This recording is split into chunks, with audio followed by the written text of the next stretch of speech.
কীভাবে এত তাড়াতাড়ি ভুলে যাই? সাকিব কয়টা বিশ্বকাপ খেলেছে, বাংলাদেশের কয়টা প্লেয়ার খেলেছে, এটা আপনি আমাকে বলেন। তো এখন সাকিবদের কেন এই সমস্যাটা দাঁড়াচ্ছে?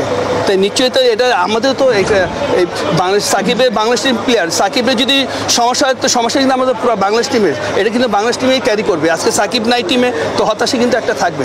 তো সুতরাং এটা কিন্তু ওই করবে। তারপরে লিটন দেখেন একটা সিনিয়র প্লেয়ার হতে পারে, পারফর্ম হচ্ছে না কেন এটা আপনি বিসিবি তার সাথে আলাপ করতে পারে, বাট আমি মনে করি একবারে বাদ দেওয়াটা এটা উচিত ছিল না। কারণ কি এই লেভেলে কিন্তু আপনি দেখেন বিশ্বকাপ লেভেলে কিন্তু এই লিটন দাস কিন্তু অনেক রান করেছে। তা আমার কথা লিটনের মতন প্লেয়ারটা আপনি যদি একবারই বাদ দিয়ে দেন তাহলে দেখা যায় ওর মেন্টাল তো এমনি তো ডাউন। বাট আপনার দেখা যাচ্ছে আপনি গার্জিয়ান কাকে বলে, গার্জিয়ান আমার সময় যখন খারাপ যায় তখন আমার গার্জিয়ান আমার পাশে থাকবে। এখন দেখা যায় যে ওর পাশে কেউ নাই। তা আমি মনে করি এটা কিন্তু একটা হতাশা।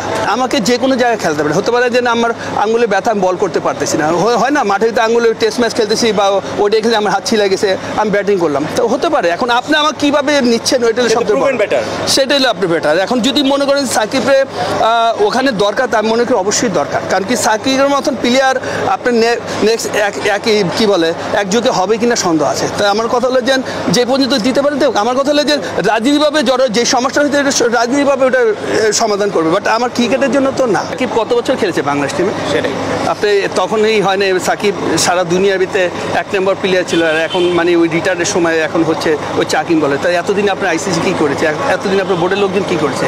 আপনার সবচেয়ে বেশি লিউবাই তো সাকিবের কাছেতে দেখেছে যখন আবানিতে খেলে, আমি খেলি। তা আমার কথা হলো সুতরাং এতদিন পর কেন আমার এই কথাটা উঠবে? তা আমার কথা হলো যে ওই যেটা বলতেছে চাকিং হচ্ছে, বাট ওইটা আমাকে আমি মনে করি কিছু না। ওটা দেখা যায় যে আমাদের সাথে কাজ করলে বা যারা এই টাইপের আছে দেখা যাচ্ছে আপনার 2 দিনের ভিতরে আমি এটা সমাধান করতে পারবো।